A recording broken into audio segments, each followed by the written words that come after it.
ಇನ್ನು ರಾಜ್ಯ ರಾಜಕಾರಣದಲ್ಲಿ ಸಾಕಷ್ಟು ಸದ್ದು ಮಾಡಿದ್ದ ಮುಡಾ ಹಗರಣಕ್ಕೆ ಸಂಬಂಧಪಟ್ಟಂತೆ ಸಿಎಂ ಸಿದ್ದರಾಮಯ್ಯನವರಿಗೆ ಬಿಗ್ ರಿಲೀಫ್ ಸಿಗುತ್ತಾ ಅನ್ನುವ ಕುತೂಹಲ ಇದೆ.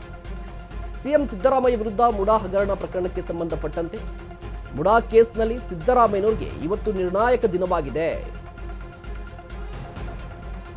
ಇವತ್ತು ಬಹುತೇಕ ಮುಡಾ ವರದಿ ಸಲ್ಲಿಕೆಯಾಗುವ ಸಾಧ್ಯತೆ ಇದೆ. ಈಗಾಗಲೇ ಲೋಕಾಯುಕ್ತ ಕೇಂದ್ರ ಕಚೇರಿ ವರದಿ ತಲುಪಿದೆ. ಕೇಂದ್ರ ಕಚೇರಿಗೆ ಲೋಕಾಯುಕ್ತ ಎಸ್ಪಿ ಮುದೇಶ್ರಿಂದ ಅಂತಿಮ ವರದಿ ಸಲ್ಲಿಕೆಯಾಗಿರುವಂಥದ್ದು. ಜನಪ್ರತಿನಿಧಿಗಳ ಕೋರ್ಟ್ನಲ್ಲಿ ಇವತ್ತು ಅರ್ಜಿ ವಿಚಾರಣೆಗೆ ಬರುತ್ತೆ. ಸಿದ್ದರಾಮಯ್ಯ ವಿರುದ್ಧ ಮುಡಾ ಹಗರಣಕ್ಕೆ ಸಂಬಂಧಪಟ್ಟಂತೆ ಇವತ್ತು ನಿರ್ಣಾಯಕ ದಿನ ಅಂತ ಹೇಳ್ಬೋದು. ಅಂತಿಮ ವರದಿ ಇವತ್ತು ಸಲ್ಲಿಕೆಯಾಗುತ್ತೆ. ಅಂದರೆ ಮುಡಾ ಹಗರಣಕ್ಕೆ ಸಂಬಂಧಪಟ್ಟಂತೆ ಸಿದ್ದರಾಮಯ್ಯನವರ ಪತ್ನಿ ಪಾರ್ವತಿ ಅವರಿಗೆ ಮುಡಾದಿಂದ 14 ಸೈಟ್ಗಳು ಮಂಜೂರಾಗಿತ್ತು. ಇದು ಅಕ್ರಮ. ಸಿದ್ದರಾಮಯ್ಯನವರು ಪ್ರಭಾವವನ್ನು ಬೀರಿ ಈ ರೀತಿಯ ಸೈಟ್ಗಳನ್ನು ಪಡೆದುಕೊಂಡಿದ್ದಾರೆ ಅನ್ನುವ ಆರೋಪಕ್ಕೆ ಸಂಬಂಧಪಟ್ಟಂತೆ ಕೋರ್ಟ್ ಲೋಕಾಯುಕ್ತ ತನಿಖೆಗೆ ಆದೇಶವನ್ನು ಹೊರಡಿಸಿತ್ತು. ಲೋಕಾಯುಕ್ತ ತನಿಖೆಯನ್ನು ನಡೆಸಿದೆ. ಒಂದಿಷ್ಟು ಹೇಳಿಕೆಗಳನ್ನು, ಒಂದಿಷ್ಟು ಡಾಕ್ಯುಮೆಂಟ್ಸನ್ನು ಎಲ್ಲವೂ ಕೂಡ ರೆಡಿ ಮಾಡಿಕೊಂಡಿರುವಂಥದ್ದು. ಈಗ ವರದಿ ರೆಡಿಯಾಗಿದೆ. ವರದಿ ಕೂಡ ಸಲ್ಲಿಕೆ ಆಗಲಿಕ್ಕೆ ಇದೆ. ಇವತ್ತು ಜನಪ್ರತಿನಿಧಿಗಳ ವಿಶೇಷ ಕೋರ್ಟ್ಗೆ ವರದಿ ಸಲ್ಲಿಕೆ ಆಗುತ್ತೆ. ಈ ವರದಿ ಸಲ್ಲಿಕೆಯಲ್ಲಿ ಏನಾದರೂ ಸಿದ್ದರಾಮಯ್ಯನವರ ಪರವಾಗಿ ಬರುತ್ತಾ, ಏನಿದೆ ವರದಿಯಲ್ಲಿ ಅನ್ನುವ ಕುತೂಹಲ ಇದೆ. ಇವತ್ತೇ ರಿಲೀಫ್ ಸಿಗುತ್ತಾ? ಲೋಕಾಯುಕ್ತ ವರದಿಯಲ್ಲಿ ಅಡಗಿದ್ಯಾ ಸಿಎಂ ಸಿದ್ದು ಭವಿಷ್ಯ ಅನ್ನುವ ಪ್ರಶ್ನೆ. ಲೋಕಾಯುಕ್ತ ಪೊಲೀಸರು ಕ್ಲೀನ್ ಚೀಟ್ ನೀಡಿದ್ರೆ ಸಿದ್ದರಾಮಯ್ಯವ್ರಿಗೆ ಬಿಗ್ ರಿಲೀಫ್ ಸಿಕ್ಕಂಗೆ. ಒಂದು ವೇಳೆ ಏನಾದರೂ ಕ್ಲೀನ್ ಚೀಟ್ ನೀಡದಿದ್ದರೆ ಸಿದ್ದರಾಮಯ್ಯವ್ರಿಗೆ ಸಂಕಷ್ಟ ಎದುರಾಗುತ್ತೆ. ಇವತ್ತು ವರದಿ ಸಲ್ಲಿಕೆ ಆಗುತ್ತೆ, ಅರ್ಜಿ ವಿಚಾರಣೆಗೆ ಬರುತ್ತೆ, ಎಲ್ಲವೂ ಓಕೆ. ಇಫ್ ಇನ್ ಕೇಸ್ ಏನಾದರೂ ಈ ಲೋಕಾಯುಕ್ತ ವರದಿಯಲ್ಲಿ ಸಿದ್ದರಾಮಯ್ಯನವರ ಪ್ರಭಾವ ಇದೆ ಅಂದರೆ ಈ ಸೈಟ್ಗಳನ್ನು ಪಡೆದುಕೊಂಡಿದ್ರಲ್ವಾ, ಆ ಸೈಟ್ಗಳನ್ನು ಪಡೆಯುವಂತಹ ಸಂದರ್ಭದಲ್ಲಿ ಅಕ್ರಮ ನಡೆದಿದೆ, ಸಿದ್ದರಾಮಯ್ಯನವರ ಹಸ್ತಕ್ಷೇಪವಿದೆ, ಪ್ರಭಾವ ಇದೆ ಅಂತ ಏನಾದರೂ ಗೊತ್ತಾದರೆ ಸಿದ್ದರಾಮಯ್ಯನವರಿಗೆ ಸಂಕಷ್ಟ ಎದುರಾಗುತ್ತೆ.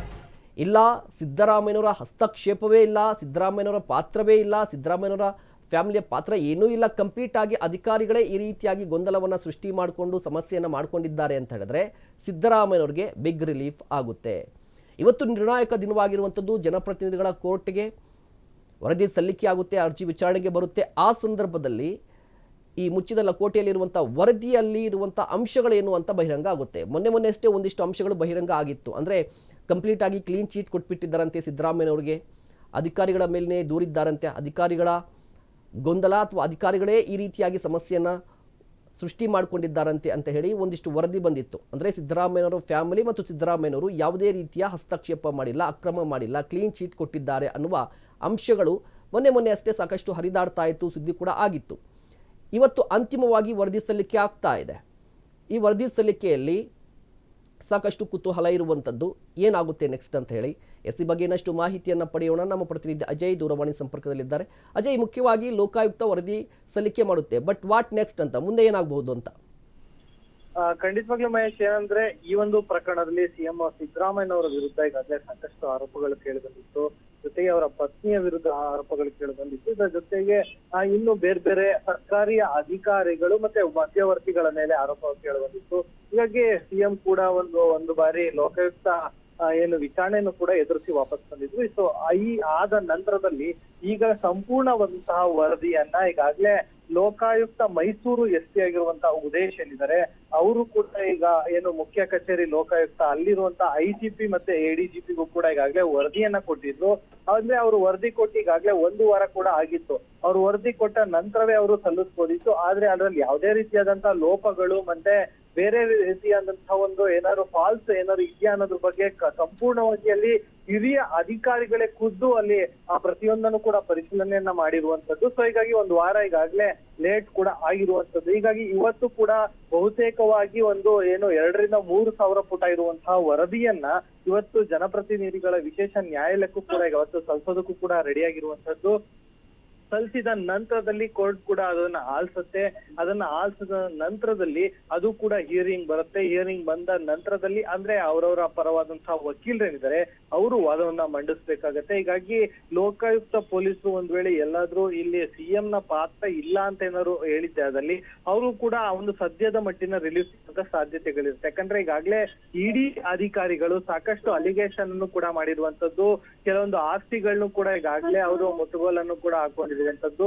ಸೊ ಹೀಗಾಗಿ ಇವೆಲ್ಲವೂ ಕೂಡ ಈಗ ಸಿಎಂಗೆ ಒಂದ್ ಕಡೆ ಈಗಾಗಲೇ ಹಿನ್ನಡೆ ಆಗಿದೆ. ಆದ್ರೆ ಲೋಕಾಯುಕ್ತ ಪರವಾಗಿ ಯಾವ ರೀತಿಯಾದಂತ ವರದಿ ಬರುತ್ತೆ ಅನ್ನೋದನ್ನ ಕೂಡ ಈಗಾಗಲೇ ನಾವು ಕೂಡ ಕಾದ್ ನೋಡ್ಬೇಕು. ಇವತ್ತು ಕೂಡ ಬಹುತೇಕವಾಗಿ ಸಲ್ಲಿಕೆ ಆಗತ್ತೆ. ಸಲ್ಲಿಕೆ ಆದ ನಂತರದಲ್ಲಿ ಕೂಡ ಕೋರ್ಟ್ ಅದನ್ನ ಆಲಿಸಿ ಮುಂದಿನ ಯಾವ ರೀತಿಯಾದಂತ ಕ್ರಮ ತಗೋಬೇಕು ಅನ್ನೋದು ಕೂಡ ಡಿಸೈಡ್ ಮಾಡುವಂತ ಅಜಯ್, ಮುಖ್ಯವಾಗಿ ಲೋಕಾಯುಕ್ತ ವರದಿಯಲ್ಲಿ ಸಿಎಂ ಪಾತ್ರ ಇಲ್ಲ ಅಂತ ಏನಾದ್ರೂ ಗೊತ್ತಾದ್ರೆ ಇದೇ ಫೈನಲ್ ಈ ತೀರ್ಪು ಫೈನಲ್ ಆಗುತ್ತಾ ಅಥವಾ ಬೇರೆ ಮುಂದೆ ಆಯ್ಕೆಗಳೇನು, ದೂರುದಾರರು ಪರವಾಗಿರುವಂತ ಆಯ್ಕೆಗಳೇನು ಅಂತ? ಖಂಡಿತವಾಗ್ಲಿ ಈ ಒಂದು ಪ್ರಕರಣದಲ್ಲಿ ಲೋಕಾಯುಕ್ತದ ಪರವಾಗಿ ಅದು ಕ್ಲೋಸ್ ಆಗ್ಬೋದು. ಆದ್ರೆ ಇಲ್ಲಿ ಇಡಿ ಯಾವ್ದು ಇನ್ನೂ ಕೂಡ ಈಗಾಗಲೇ ಎಂಟ್ರಿ ಆಗಿ ಅವರು ಕೂಡ ಬಹುತೇಕವಾಗಿ ಎಲ್ಲಾ ಮಾಹಿತಿಗಳನ್ನು ಕೂಡ ಸಂಗ್ರಹ ಮಾಡಿರುವಂತದ್ದು. 3,000 ಕೋಟಿಯಷ್ಟು ಈಗಾಗಲೇ ಚಿರಾಸ್ತಿಗಳನ್ನು ಕೂಡ ಈಗಾಗಲೇ ವಶಕ್ಕೆ ಪಡ್ಕೊಂಡಿರುವಂತದ್ದು.